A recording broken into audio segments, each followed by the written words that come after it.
Respected teachers and my dear students, ਅੱਜ ਮੈਂ ਤੁਹਾਡੇ ਨਾਲ 9th science lesson number 15 improvement in food resources ਭਾਵ ਕਿ ਖਾਦ ਪਦਾਰਥਾਂ ਦੇ ਸੰਸਾਧਨਾਂ ਵਿੱਚ ਸੁਧਾਰ ਦੀ ਫੁੱਲ ਐਕਸਰਸਾਈਜ਼ ਜੋ ਕਿ ਸੋਲਵ ਐਂਡ ਐਕਸਪਲੇਨ ਕੀਤੀ ਹੋਈ ਹੈ ਤੁਹਾਡੇ ਨਾਲ ਸਾਂਝੀ ਕਰਨ ਜਾ ਰਿਹਾ ਹਾਂ। ਇਸ ਲਈ ਇਸ ਵੀਡੀਓ ਨੂੰ ਅਖੀਰ ਤੱਕ ਦੇਖਣਾ।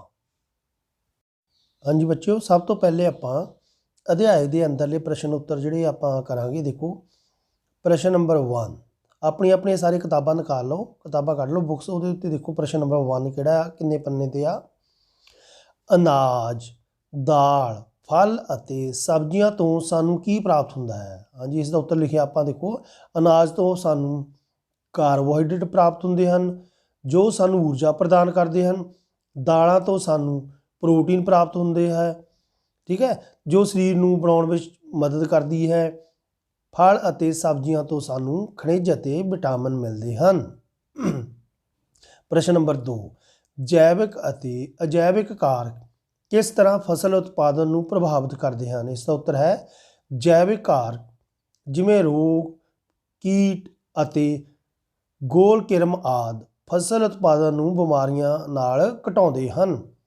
ਨੰਬਰ 2, ਅਜੈਵਿਕ ਕਾਰਕ ਜਿਵੇਂ ਸੋਕਾ ਪੈ ਜਾਣਾ, ਖਾਰਾਪਨ, ਸੇਮ, ਗਰਮੀ, ਠੰਡ, ਕੋਰਾ, ਠੀਕ ਹੈ, ਤੂਫਾਨ ਆਦਿ ਜਿਹੜੇ ਆ ਫਸਲਾਂ ਨੂੰ ਨਸ਼ਟ ਕਰਕੇ ਫਸਲ ਉਤਪਾਦਨ ਘਟਾਉਂਦੇ ਹਨ। ਪ੍ਰਸ਼ਨ ਨੰਬਰ 3, ਫਸਲ ਸੁਧਾਰ ਲਈ ਇੱਛਤ ਖੇਤੀ ਫਸਲਾਂ ਦੇ ਗੁਣ ਕਿਹੜੇ ਹਨ? ਚਾਰੇ ਵਾਲੀਆਂ ਫਸਲਾਂ ਲਈ ਲੰਬੀਆਂ ਅਤੇ ਜ਼ਿਆਦਾ ਸ਼ਾਖਾ ਹੋਣਾ ਇੱਛਕ ਗੁਣ ਹੈ। ਅਨਾਜ ਵਾਲੀਆਂ ਫਸਲਾਂ ਲਈ ਬੋਨਾਪਣ ਚੰਗਾ ਗੁਣ ਹੈ, ਕਿਉਂਕਿ ਜਿੰਨੀ ਫਸਲ ਛੋਟੀ ਹੋਊਗੀ ਉਹਨੂੰ ਫਲ ਜੇ ਵਧੀਆ ਲੱਗਦਾ ਹੈ ਤਾਂ ਉਹ ਵਧੀਆ ਫਸਲ ਮੰਨੀ ਜਾਂਦੀ ਹੈ, ਕਿਉਂਕਿ ਉਸ 'ਤੇ ਹਵਾ ਤੂਫਾਨ ਆਦਿ ਦਾ ਅਸਰ ਨਹੀਂ ਹੁੰਦਾ।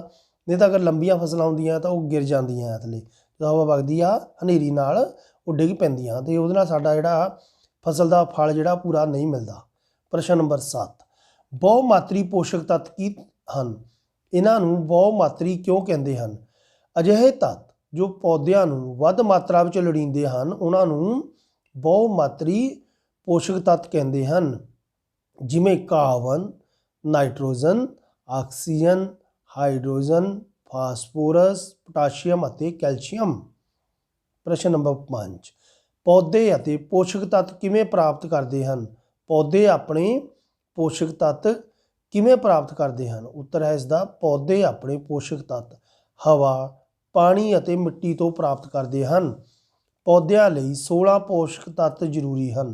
ਹਵਾ ਤੋਂ ਕਾਰਬਨ ਅਤੇ ਆਕਸੀਜਨ, ਪਾਣੀ ਤੋਂ ਹਾਈਡਰੋਜਨ ਅਤੇ ਆਕਸੀਜਨ ਅਤੇ ਬਾਕੀ ਦੇ ਪੋਸ਼ਕ ਤੱਤ ਮਿੱਟੀ ਤੋਂ ਪ੍ਰਾਪਤ ਹੁੰਦੇ ਹਨ। ਹਾਂਜੀ, ਕੁਐਸਚਨ ਨੰਬਰ 6, ਮਿੱਟੀ ਦੀ ਉਪਜਾਊ ਸ਼ਕਤੀ ਬਣਾਈ ਰੱਖਣ ਲਈ ਖਾਦਾਂ ਅਤੇ ਰਸਾਇਣਕ ਖਾਦਾਂ ਦੀ ਵਰਤੋਂ ਦੀ ਤੁਲਨਾ ਕਰੋ। ਹਾਂਜੀ, ਦੋਨਾਂ ਵਿੱਚ difference between natural fertiliser and chemical fertiliser. ਦੇਖੋ ਇਹ ਜੈਵਿਕ ਪਦਾਰਥ ਹੁੰਦੀਆਂ ਹਨ, ਇਹ ਅਜੈਵਿਕ ਪਦਾਰਥ ਹੁੰਦੀਆਂ ਹਨ। ਦੇਸੀ ਖਾਦਾਂ ਮਿੱਟੀ ਨੂੰ ਮੱਲੜ ਪ੍ਰਦਾਨ ਕਰਦੀਆਂ ਹਨ, ਇਹ ਮਿੱਟੀ ਨੂੰ ਮੱਲੜ ਪ੍ਰਦਾਨ ਨਹੀਂ ਕਰਦੀਆਂ। ਇਹ ਭੌਂ-ਖੋਰ ਨੂੰ ਘਟਾਉਂਦੀਆਂ ਹਨ ਦੇਸੀ ਖਾਦਾਂ, ਇਹ ਭੌਂ-ਖੋਰ ਨੂੰ ਨਹੀਂ ਘਟਾਉਂਦੀਆਂ। ਦੇਸੀ ਖਾਦਾਂ ਪੌਦਿਆਂ ਅਤੇ ਹੋਰ ਜੀਵਾਂ ਦੀ ਰਹਿੰਦ ਖੂੰਹਦ ਤੋਂ ਤਿਆਰ ਹੁੰਦੀਆਂ ਹਨ। ਰਸਾਇਣਕ ਖਾਦਾਂ ਫੈਕਟਰੀਆਂ ਵਿੱਚ ਰਸਾਇਣਾਂ ਤੋਂ ਤਿਆਰ ਕੀਤੀਆਂ ਜਾਂਦੀਆਂ ਹਨ। ਦੇਸੀ ਖਾਦਾਂ ਵਿੱਚ ਪੋਸ਼ਕ ਤੱਤ ਘੱਟ ਮਾਤਰਾ ਵਿੱਚ ਮੌਜੂਦ ਹੁੰਦੇ ਹਨ, ਰਸਾਇਣਕ ਖਾਦਾਂ ਵਿੱਚ ਪੋਸ਼ਕ ਤੱਤ ਵੱਧ ਮਾਤਰਾ ਵਿੱਚ ਮੌਜੂਦ ਹੁੰਦਾ ਹੈ।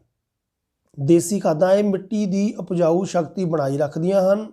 ਰਸਾਇਣਕ ਖਾਦਾਂ ਲੰਮੇ ਸਮੇਂ ਤੱਕ ਇਹਨਾਂ ਦੀ ਵਰਤੋਂ ਮਿੱਟੀ ਦੀ ਉਪਜਾਊ ਸ਼ਕਤੀ ਨੂੰ ਘਟਾ ਦਿੰਦੀਆਂ ਹਨ। ਪ੍ਰਸ਼ਨ ਨੰਬਰ 7, ਹੇਠ ਲਿਖਿਆਂ ਵਿੱਚੋਂ ਕਿਹੜੇ ਹਾਲਾਤਾਂ ਵਿੱਚ ਸਭ ਤੋਂ ਵੱਧ ਲਾਭ ਹੋਵੇਗਾ?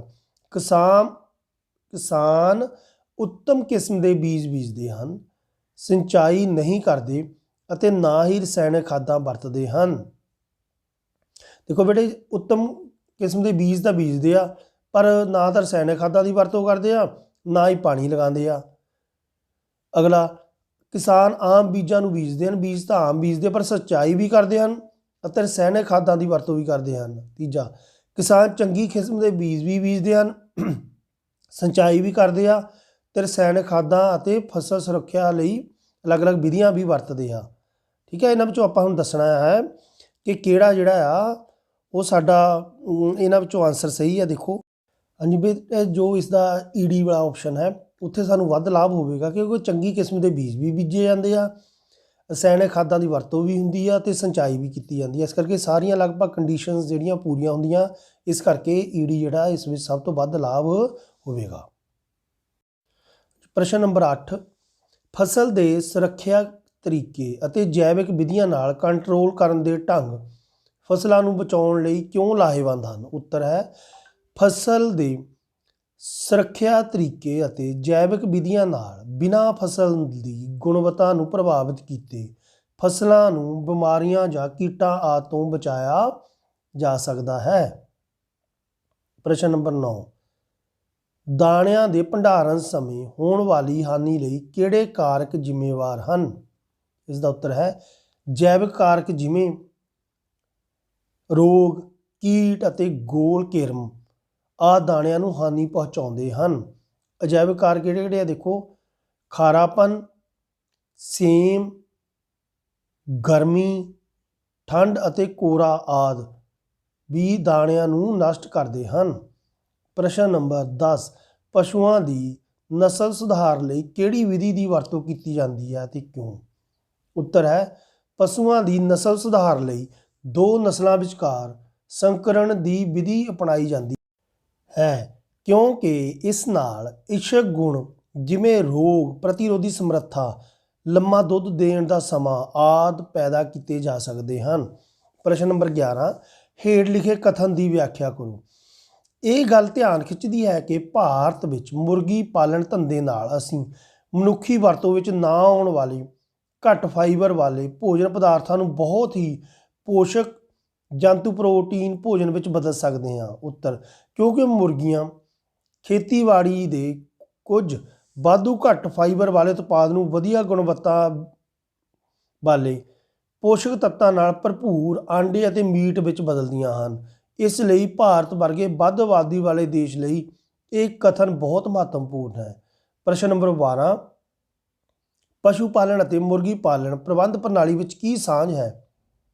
ਵਧੀਆ ਆਵਾਸ ਪ੍ਰਦਾਨ ਕਰਨਾ, ਵਧੀਆ ਭੋਜਨ ਦੀ ਵਿਵਸਥਾ ਕਰਨੀ ਅਤੇ ਬਿਮਾਰੀਆਂ ਤੋਂ ਬਚਾਅ ਕਰਨਾ ਆਦਿ ਪਸ਼ੂ ਪਾਲਣ ਅਤੇ ਮੁਰਗੀ ਪਾਲਣ ਪ੍ਰਬੰਧਨ ਪ੍ਰਣਾਲੀ ਵਿੱਚ ਜ਼ਰੂਰੀ ਹਨ। ਕੁਐਸਚਨ ਨੰਬਰ 13, ਬਰਾਇਲਰ ਅਤੇ ਲੇਅਰਸ ਦੇ ਪ੍ਰਬੰਧਨ ਵਿੱਚ ਅੰਤਰ ਸਪਸ਼ਟ ਕਰੋ। ਉੱਤਰ ਬਰਾਇਲਰਸ ਜਿਹੜੇ ਆ ਮਾਸ ਦੇਣ ਵਾਲੇ ਮੁਰਗੀਆਂ ਨੂੰ ਬਰਾਇਲਰ ਕਹਿੰਦੇ ਹਨ। ਬਰਾਇਲਰਾਂ ਨੂੰ ਆਹਾਰ ਵਿੱਚ ਪ੍ਰੋਟੀਨ ਅਤੇ ਚਰਬੀ ਜ਼ਿਆਦਾ ਹੁੰਦੇ ਹੈ। ਵਿਟਾਮਿਨ ਏ ਅਤੇ ਕੇ ਦੀ ਮਾਤਰਾ ਵੀ ਜ਼ਿਆਦਾ ਹੁੰਦੀ ਹੈ। ਲੇਅਰਸ ਅੰਡੇ ਦੇਣ ਵਾਲੀਆਂ ਮੁਰਗੀਆਂ ਨੂੰ ਲੇਅਰਸ ਕਹਿੰਦੇ ਹਨ। ਲੇਅਰਸ ਦੀਆਂ ਭੋਜਨ ਅਤੇ ਆਵਾਸ ਦੀਆਂ ਜ਼ਰੂਰਤਾਂ ਬੋਇਲਰ ਨਾਲੋਂ ਵੱਖਰੀਆਂ ਹੁੰਦੀਆਂ ਹਨ। ਲੇਅਰਸ ਨੂੰ ਆਹਾਰ ਵਿੱਚ ਕੈਲਸ਼ੀਅਮ, ਪ੍ਰੋਟੀਨ, ਖਣਿਜ ਅਤੇ ਵਿਟਾਮਿਨ ਯੁਕਤ ਭੋਜਨ ਦਿੱਤਾ ਜਾਂਦਾ ਹੈ। ਪ੍ਰਸ਼ਨ ਨੰਬਰ 14, ਮੱਛੀਆਂ ਕਿਵੇਂ ਪ੍ਰਾਪਤ ਕੀਤੀਆਂ ਜਾਂਦੀਆਂ ਹਨ? ਮੱਛੀਆਂ ਮੁੱਖ ਰੂਪ ਵਿੱਚ ਦੋ ਤਰੀਕਿਆਂ ਨਾਲ ਪ੍ਰਾਪਤ ਕੀਤੀਆਂ ਜਾਂਦੀਆਂ ਹਨ। ਕੁਦਰਤੀ ਸਰੋਤਾਂ ਤੋਂ ਮੱਛੀਆਂ ਫੜਨ ਨੂੰ ਮੱਛੀ ਫੜਨਾ ਕਹਿੰਦੇ ਹਨ। ਸਮੁੰਦਰ ਜਾਂ ਕਿਸੇ ਹੋਰ ਜਲ ਸਰੋਤ ਵਿੱਚ ਮੱਛੀ ਪਾਲਣ ਨੂੰ ਮੱਛੀ ਪਾਲਣ ਕਹਿੰਦੇ ਹਨ। ਪ੍ਰਸ਼ਨ ਨੰਬਰ 15, ਮਿਸ਼ਰਤ ਮੱਛੀ ਕਲਚਰ ਪ੍ਰਣਾਲੀ ਦੇ ਕੀ ਲਾਭ ਹਨ? ਮਿਸ਼ਰਤ ਮੱਛੀ ਕਲਚਰ ਪ੍ਰਣਾਲੀ ਵਿੱਚ 5-6 ਤਰ੍ਹਾਂ ਦੀਆਂ ਮੱਛੀਆਂ ਇੱਕੋ ਹੀ ਤਲਾਬ ਵਿੱਚ ਪਾਲੀਆਂ ਜਾਂਦੀਆਂ ਹਨ। ਇਹਨਾਂ ਕਿਸਮਾਂ ਦੀ ਚੋਣ ਇਸ ਤਰੀਕੇ ਨਾਲ ਕੀਤੀ ਜਾਂਦੀ ਹੈ ਕਿ ਇਹ ਆਪਸ ਵਿੱਚ ਭੋਜਨ ਲਈ ਮੁਕਾਬਲਾ ਨਾ ਕਰਨ। ਇਸ ਲਈ ਤਲਾਬ ਵਿੱਚ ਹਰ ਕਿਸਮ ਦਾ ਭੋਜਨ ਵਰਤ ਲਿਆ ਜਾਂਦਾ ਹੈ। ਤਲਾਬ ਵਿੱਚੋਂ ਹਰ ਕਿਸਮ ਦਾ ਭੋਜਨ ਵਰਤ ਲਿਆ ਜਾਂਦਾ ਹੈ। ਇਸ ਵਿਧੀ ਵਿੱਚ ਉਤਪਾਦਨ ਵੀ ਵੱਧ ਹੁੰਦਾ ਹੈ। ਪ੍ਰਸ਼ਨ ਨੰਬਰ 16, ਸ਼ਹਿਦ ਉਤਪਾਦਨ ਲਈ ਵਰਤੀਆਂ ਜਾਣ ਵਾਲੀ ਮਧੂ ਮੱਖੀਆਂ ਵਿੱਚ ਕਿਹੜੇ ਇੱਛਕ ਗੁਣ ਹੋਣੇ ਚਾਹੀਦੇ ਹਨ? ਨੰਬਰ 1, ਮਧੂ ਮੱਖੀ ਵੱਧ ਮਾਤਰਾ ਵਿੱਚ ਸ਼ਹਿਦ ਪੈਦਾ ਕਰਨ ਵਾਲੀ ਹੋਵੇ। ਨੰਬਰ 2, ਮਧੂ ਮੱਖੀ ਵੱਧ ਸਮੇਂ ਲਈ ਛੱਤੇ ਵਿੱਚ ਰਹਿਣ ਵਾਲੀ ਹੋਵੇ। ਮੱਖੀ ਵੱਧ ਡੰਗ ਨਾ ਮਾਰਨ ਵਾਲੀ ਹੋਵੇ। ਮੱਖੀ ਬਿਮਾਰੀ ਪ੍ਰਤੀਰੋਧੀ ਹੋਵੇ। ਪ੍ਰਸ਼ਨ ਨੰਬਰ 17, ਚਾਰਗਾਹ ਕੀ ਹੈ ਅਤੇ ਇਹ ਸ਼ਹਿਦ ਉਤਪਾਦਨ ਨਾਲ ਕਿਵੇਂ ਸੰਬੰਧ ਰੱਖਦੀ ਹੈ?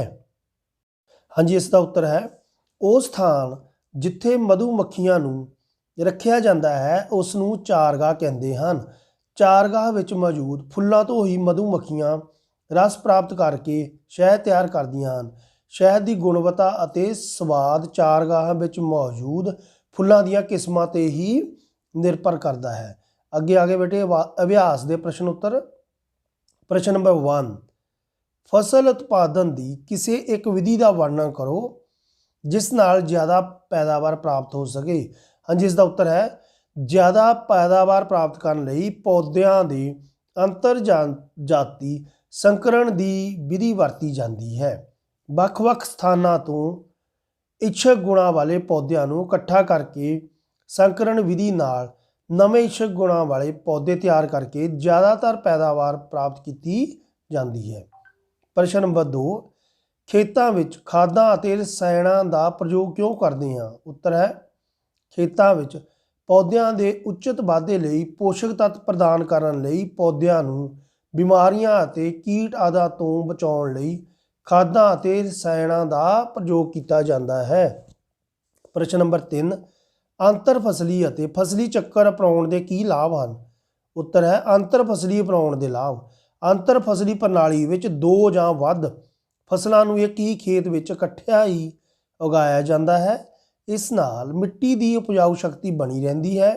ਇਸ ਨਾਲ ਫਸਲਾਂ ਬਿਮਾਰੀਆਂ ਅਤੇ ਪੀੜਕਾਂ ਆਦਿ ਤੋਂ ਬਚੀਆਂ ਰਹਿੰਦੀਆਂ ਹਨ ਅਤੇ ਵੱਧ ਪੈਦਾਵਾਰ ਪ੍ਰਾਪਤ ਹੁੰਦੀ ਹੈ।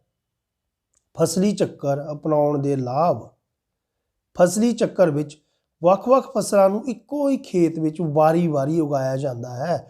ਇਸ ਨਾਲ ਇੱਕ ਸਾਲ ਵਿੱਚ 2 ਜਾਂ 3 ਫਸਲਾਂ ਦਾ ਉਤਪਾਦਨ ਕੀਤਾ ਜਾ ਸਕਦਾ ਹੈ। ਇਸ ਨਾਲ ਮਿੱਟੀ ਦੀ ਉਪਜਾਊ ਸ਼ਕਤੀ ਬਣੀ ਰਹਿੰਦੀ ਹੈ ਅਤੇ ਮਿੱਟੀ ਦਾ ਰਸਾਇਣਕ ਸੁਭਾਅ ਵੀ ਨਹੀਂ ਬਦਲਦਾ। ਪ੍ਰਸ਼ਨ ਨੰਬਰ 4, ਅਨੁਵਾਂਸ਼ਿਕ ਫੇਰਬਦਲ ਕੀ ਹੈ?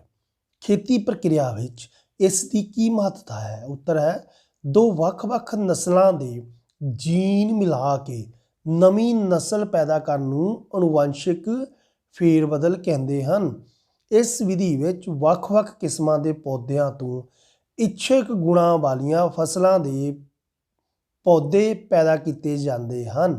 ਇਸ ਨਾਲ ਵੱਧ ਪੈਦਾਵਾਰ, ਬਿਮਾਰੀ ਪ੍ਰਤੀਰੋਧੀ ਫਸਲਾਂ ਪੈਦਾ ਕੀਤੀਆਂ ਜਾ ਸਕਦੀਆਂ ਹਨ। ਭਾਵ ਕਿ ਇਸ ਨਾਲ ਉੱਤਮ ਜਾਤੀ ਵਾਲੀਆਂ ਵਧੀਆ ਫਸਲਾਂ ਤਿਆਰ ਕਰਦੇ, ਜਿਸ ਨੂੰ ਆਪਾਂ ਹਾਈਬ੍ਰਿਡ ਕ੍ਰੌਪ ਵੀ ਕਹਿੰਦੇ ਹਾਂ। ਪ੍ਰਸ਼ਨ ਨੰਬਰ 5, ਭੰਡਾਰ ਘਰਾਂ ਭਾਵ ਗੋਦਾਮਾਂ ਵਿੱਚ ਅਨਾਜ ਦੀ ਹਾਨੀ ਕਿਵੇਂ ਹੁੰਦੀ ਹੈ? ਜੈਵਿਕ ਕਾਰਕ, ਜਿਵੇਂ ਕਿ ਆਪਾਂ ਪਹਿਲੇ ਵੀ ਪੜ੍ਹ ਚੁੱਕੇ ਹਾਂ, ਰੋਗ, ਕੀਟ ਪਤੰਗੇ, ਕੀੜੇ ਮਕੌੜੇ ਆਦਿ ਜਿਹੜੇ ਆ ਇਹ ਦਾਣੇ ਸਾਡਿਆਂ ਨੂੰ ਖਰਾਬ ਕਰਦੇ ਆ। ਦੂਜਾ ਕੀ ਹੈ ਜੈਵਿਕ ਕਾਰਕ, ਜਿਵੇਂ ਖਾਰਾਪਣ। ਸੇਮ ਬੇਟੇ, ਸੇਮ ਦਾ ਮਤਲਬ ਹੁੰਦਾ ਕਿ ਨਮੀ, ਪਾਣੀ ਵੱਧ ਘੱਟ ਹੋਣਾ, ਜਿਹੜਾ ਗਰਮੀ, ਠੰਡ ਆਦਿ ਕੋਰੇ ਆਦਿ ਨਾਲ ਵੀ ਦਾਣਿਆਂ ਦੀ ਹਾਨੀ ਹੁੰਦੀ ਹੈ, ਭਾਵ ਦਾਣੇ ਖਰਾਬ ਹੁੰਦੇ ਆ। ਪ੍ਰਸ਼ਨ ਨੰਬਰ 6, ਕਿਸਾਨਾਂ ਲਈ ਚੰਗੀਆਂ ਪਸ਼ੂ ਪਾਲਣ ਕਿਰਿਆਵਾਂ ਕਿਵੇਂ ਲਾਭਦਾਇਕ ਹਨ? ਦੇਖੋ, ਨੰਬਰ 1 ਤੇ ਵਧੀਆ ਗੁਣਵੱਤਾ ਦਾ ਦੁੱਧ ਪ੍ਰਾਪਤ ਕਰਨ ਲਈ। ਦੂਜਾ, ਵਧੀਆ ਗੁਣਾਂ ਵਾਲੇ ਪਸ਼ੂ ਪੈਦਾ ਕਰਨ ਲਈ। ਤੀਜਾ, ਖੇਤਾਂ ਦੀ ਬਹਾਈ, ਸਿੰਚਾਈ ਅਤੇ ਢੋਆ ਢੁਆਈ ਆਦਿ ਲਈ। ਪ੍ਰਸ਼ਨ ਨੰਬਰ 7, ਪਸ਼ੂ ਪਾਲਣ ਦੇ ਕੀ ਲਾਭ ਹਨ? ਨੰਬਰ 1 ਤਾਂ ਖੇਤੀ ਕਾਰਜਾਂ ਵਿੱਚ ਸਾਡੇ ਕੰਮ ਆਉਂਦੇ ਆ। ਦੂਜੇ, ਵਧੀਆ ਗੁਣਾਂ ਵਾਲੇ ਪਸ਼ੂ ਪੈਦਾ ਕਰਨ ਲਈ। ਤੀਜਾ, ਦੁੱਧ ਅਤੇ ਮੀਟ ਆਦਿ ਪ੍ਰਾਪਤ ਕਰਨ ਲਈ। ਚੌਥਾ, ਪਸ਼ੂਆਂ ਦੀ ਚਮੜੀ, ਚਮੜਾ ਉਦਯੋਗ ਵਿੱਚ ਵਰਤੋਂ ਕੀਤੀ ਜਾਂਦੀ ਹੈ। ਪ੍ਰਸ਼ਨ ਨੰਬਰ 8, ਉਤਪਾਦਨ ਵਧਾਉਣ ਲਈ ਮੁਰਗੀ ਪਾਲਣ, ਮੱਛੀ ਪਾਲਣ ਅਤੇ ਮਧੂ ਮੱਖੀ ਪਾਲਣ ਵਿੱਚ ਕੀ ਸਮਾਨਤਾਵਾਂ ਹਨ? ਹਾਂਜੀ, ਇਸ ਦਾ ਉੱਤਰ ਹੈ 2 ਵੱਖ-ਵੱਖ ਨਸਲਾਂ ਵਿਚਕਾਰ ਸੰਕਰਣ ਕਰਵਾ ਕੇ ਇੱਛਕ ਗੁਣਾਂ ਵਾਲੇ ਜੀਵ ਪੈਦਾ ਕਰਕੇ ਮੁਰਗੀ ਪਾਲਣ, ਮੱਛੀ ਪਾਲਣ ਅਤੇ ਮਧੂ ਮੱਖੀ ਪਾਲਣ ਵਿੱਚ ਉਤਪਾਦਨ ਵਧਾਇਆ ਜਾ ਸਕਦਾ ਹੈ, ਭਾਵ ਕਿ ਹਾਈਬ੍ਰਿਡ ਜਿਹੜੀ ਨਸਲ ਤਿਆਰ ਕਰਕੇ। ਪ੍ਰਸ਼ਨ ਨੰਬਰ 9, ਮੱਛੀ ਫੜਨਾ ਫਿਸ਼ਿੰਗ, ਮੈਰੀਨ ਕਲਚਰ ਅਤੇ ਐਕੁਆਕਲਚਰ ਭਾਵ ਜਲ ਕਲਚਰ ਵਿੱਚ ਕੀ ਅੰਤਰ ਹੈ? ਮੱਛੀ ਫੜਨਾ ਵੱਖ-ਵੱਖ ਕੁਦਰਤੀ ਸਰੋਤਾਂ ਜਿਵੇਂ ਸਮੁੰਦਰਾਂ, ਨਹਿਰਾਂ, ਝੀਲਾਂ, ਤਲਾਬਾਂ ਆਦਿ ਤੋਂ ਮੱਛੀਆਂ ਫੜਨ ਨੂੰ ਮੱਛੀ ਫੜਨਾ ਕਹਿੰਦੇ ਹਨ। ਮੈਰੀਨ ਕਲਚਰ ਜਿਹੜਾ ਹੈ, ਸਮੁੰਦਰਾਂ ਵਿੱਚ ਮੱਛੀ ਪਾਲਣ ਨੂੰ ਮੈਰੀਨ ਕਲਚਰ ਕਹਿੰਦੇ ਹਨ। ਜਲ ਕਲਚਰ, ਤਾਜ਼ੇ ਪਾਣੀ ਅਤੇ ਖਾਰੇ ਪਾਣੀ ਦੇ ਸਰੋਤਾਂ ਵਿੱਚ ਮੱਛੀ ਪਾਲਣ ਨੂੰ ਜਲ ਕਲਚਰ ਕਹਿੰਦੇ ਹਨ। ਸੋ ਪਿਆਰੇ ਬੱਚਿਓ, ਇਹ ਲਗਭਗ ਤੁਹਾਨੂੰ ਸੈਕੰਡ ਟਰਮ ਦੇ ਸਾਰੇ ਪਾਠ ਜਿਹੜੇ ਸਨ ਲੈਸਨ, ਉਹਨਾਂ ਦੇ ਕੁਐਸਚਨ ਆਨਸਰ ਇਸ ਵਿੱਚ ਕੰਪਲੀਟ ਹੋ ਚੁੱਕੇ ਹਨ। ਇਸ ਕਰਕੇ ਤੁਸੀਂ ਜੇਕਰ ਕਿਸੇ ਬੱਚੇ ਨੇ ਮੇਰੇ ਚੈਨਲ ਨੂੰ ਸਬਸਕ੍ਰਾਈਬ ਨਹੀਂ ਕੀਤਾ ਤਾਂ ਉਸ ਨੂੰ ਜ਼ਰੂਰ ਕਰਨਾ ਹੈ ਸਬਸਕ੍ਰਾਈਬ, ਤੇ ਆਪਣੇ ਸਾਥੀਆਂ ਨਾਲ ਇਹਨਾਂ ਵੀਡੀਓਜ਼ ਨੂੰ ਵੱਧ ਤੋਂ ਵੱਧ ਸ਼ੇਅਰ ਕਰਨਾ ਹੈ ਤਾਂ ਕਿ ਉਹ ਵੀ ਇਸ ਦਾ ਫਾਇਦਾ ਲੈ ਸਕਣ। ਬਾਕੀ ਜੋ ਨੈਕਸਟ ਕਲਾਸ ਆ ਤੁਹਾਡੀ, ਉਹਦੇ ਬਾਰੇ ਵੀ ਤੁਹਾਨੂੰ ਜੋ ਵੀਡੀਓਜ਼ ਆ 10th ਦੀਆਂ ਉਹ ਵੀ ਤੁਹਾਡੇ ਨਾਲ ਮੈਂ ਸਾਂਝੀਆਂ ਕਰਦਾ ਰਹਾਂਗਾ। ਇਸ ਕਰਕੇ ਇਸ ਦੀ ਨੋਟੀਫਿਕੇਸ਼ਨ ਜ਼ਰੂਰ ਦੇਖਦੇ ਰਹਿਣਾ, ਔਰ ਜਿਨ੍ਹਾਂ ਨੇ ਸਬਸਕ੍ਰਾਈਬ ਨਹੀਂ ਕੀਤਾ ਉਹ ਸਬਸਕ੍ਰਾਈਬ ਜ਼ਰੂਰ ਕਰ ਲਿਓ। Thank you, all the best.